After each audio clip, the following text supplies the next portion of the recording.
So I just sort of made that into Oh Hey Creative. And Oh Hey is the moniker for Stanley. You know, when we started that project, we couldn't find a lot of social handles that were available. You know, Stanley Market was taken. Stanley Marketplace was taken. Yeah. And as a social handle, we needed something that fit our vibe. And so we came up with Oh Hey Creative. Oh Hey Stanley.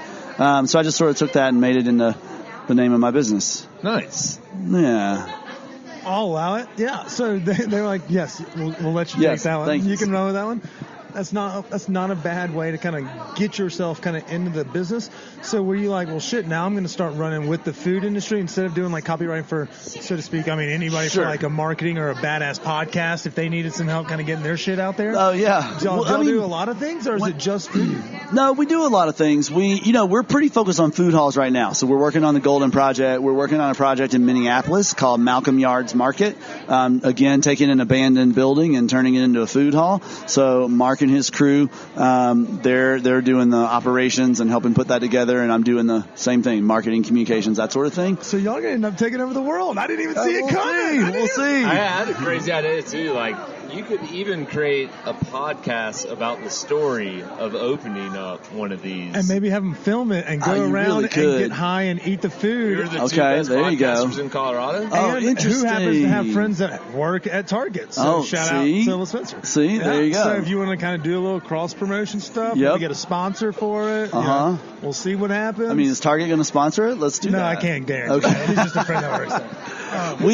We used to talk when we were putting Stanley together. Like, we were working out of this little trailer on the property. The building was in ruins around us, and we always just talk about like how cool it would be if somebody came out and filmed the whole thing just to document it. But we don't know how to do that.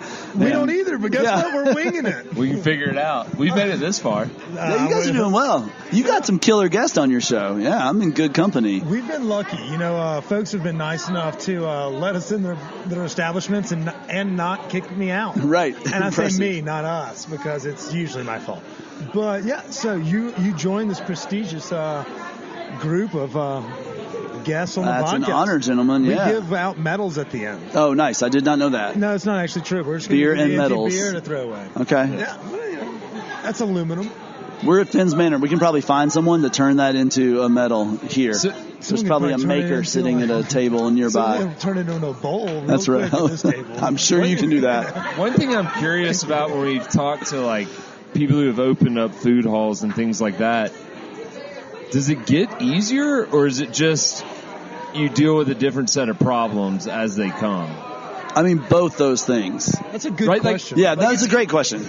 Yeah, because I'm sure it's like in some aspects it's easier to get vendors in because they're like, oh, your other place is really successful, but then I'm sure there's a lot of different shit you got to deal with. Both those things are true. I mean, it definitely gets easier in terms of you know what you're doing a little bit more, and you've got a bunch of experience from the first place, and you can sort of apply that to what you're working on. But at the same time, you never really know what the next day's challenge is going to be, so you just got to be nimble enough to deal with it when it happens, or figure out the people who are able to do that. Yeah. And as part of this like food hall stuff that you guys are all getting into, have you visited a lot of food halls from around different spots? Because they're kind of like, we're all Southerners here. They're kind of popping up all over the place. We just got one in Jackson, Mississippi. Oh, no way. Shout out to Jackson. Yeah, I know. I have not been to that one. Atlanta's got a couple that are couple of great cool. ones, yeah. Birmingham's got one. I've been to Birmingham. I've been to those. Yeah. Okay. We go to a lot. We, my family's in Alabama still, so I get down there, and a lot of times we'll meet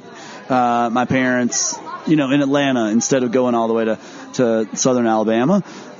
So I've been to Ponce City Market. Yeah. Love that place. Krog Street is a great spot in Atlanta.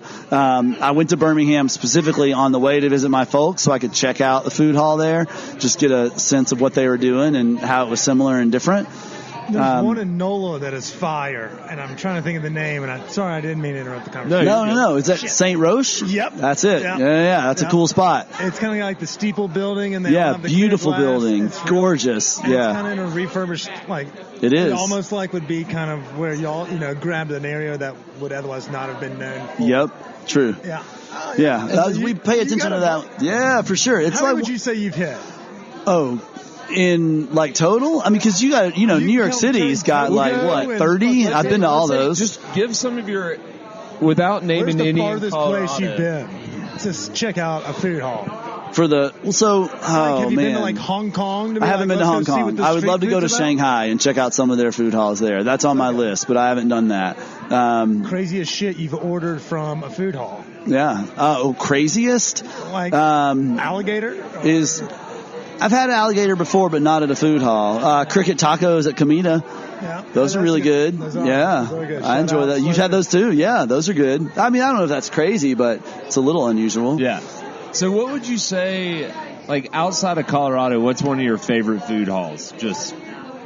I like Grand Central Market in L.A. Okay. I don't know if you guys have been there, but it's in downtown Los Angeles. It's real gritty and crowded, and there's a whole bunch of food vendors crammed into an old building, and they're really small kiosk and sort of a maze to get around them, but really great food. Oh, it's amazing, man. It's so good. Hey, Alden, we're coming to visit. Yeah, you got to do it. It's so good. It's so good. I like that place a lot. And then in New York City, like Chelsea Market is kind of the mother of all food halls in a lot of ways. I mean, we always tell people or remind people that this idea has been around for thousands of years. Yeah, I mean, we had one in the student union in Starkville, Mississippi. I mean, that's not what I meant. You created the wheel. Yep, I exactly. You haven't. I know that.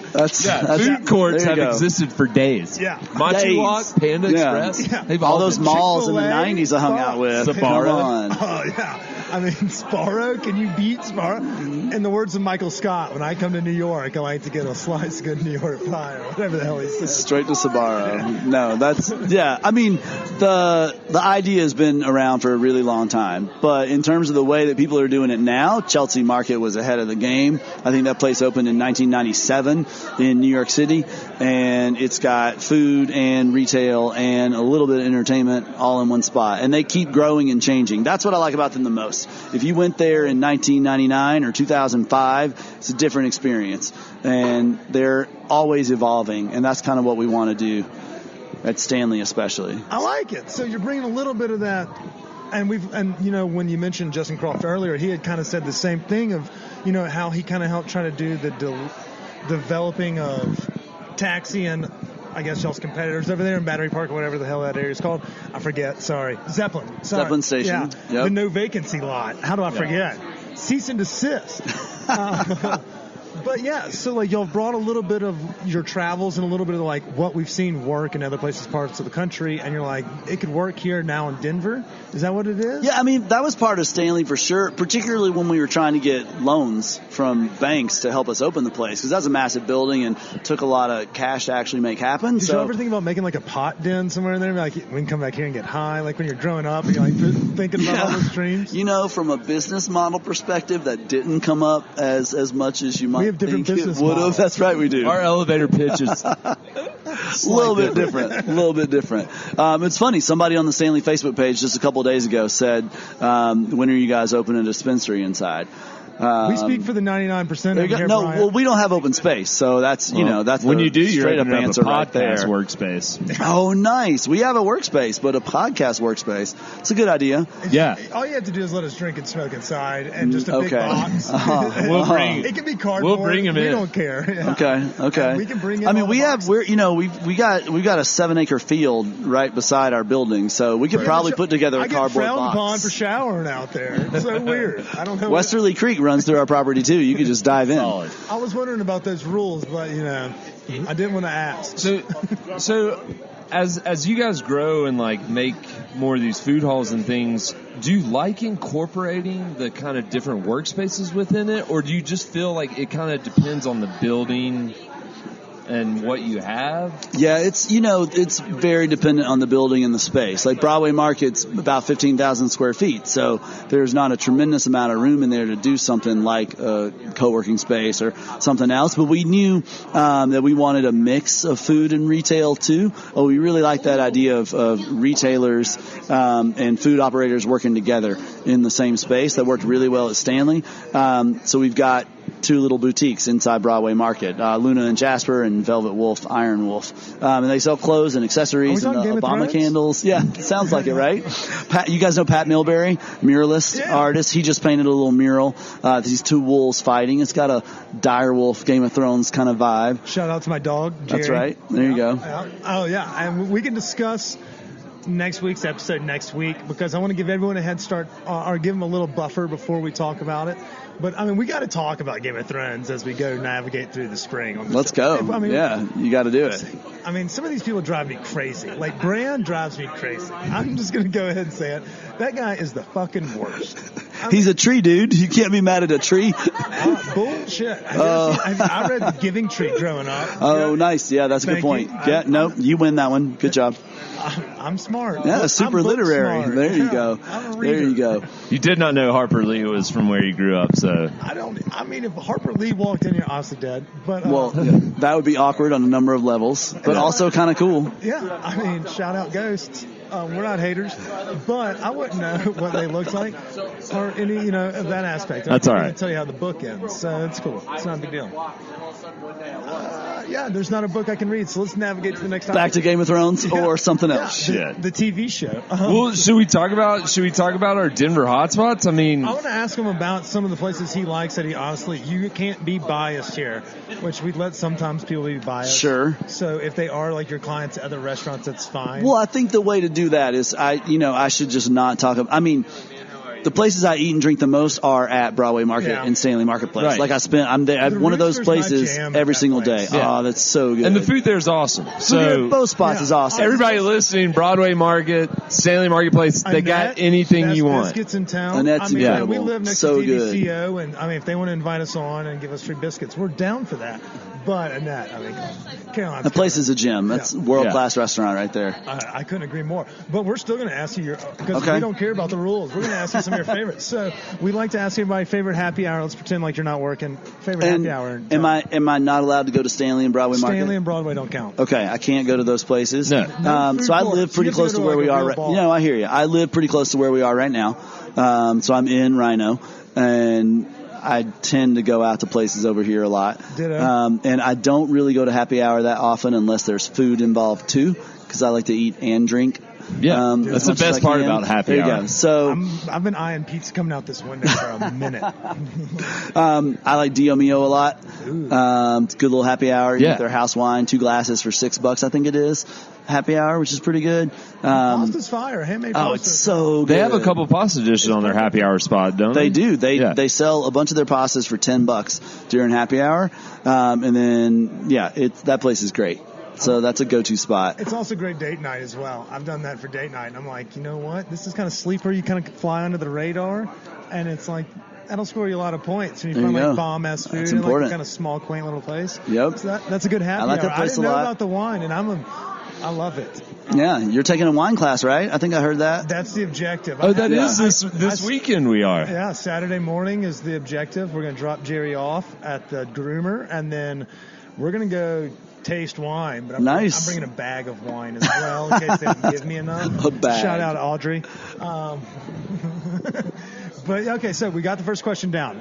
And we're doing good. We're doing good. Chris, next question's on you. All right, so let's go. What's the best meal you've had in Denver? Oh man, that's so hard. Or if that's too hard, best meal you've had in the past, let's say 3 months. 3 months. Well, I mean, Annette is always on that list. They're in Stanley Marketplace, but I often go there when I don't have to be working because it's amazing. So, but if I have to take that off the list, I had a meal. I ate at Beacon in December. Okay. We keep hearing about. So that's the chef's table, huh? Chef's table, right by call.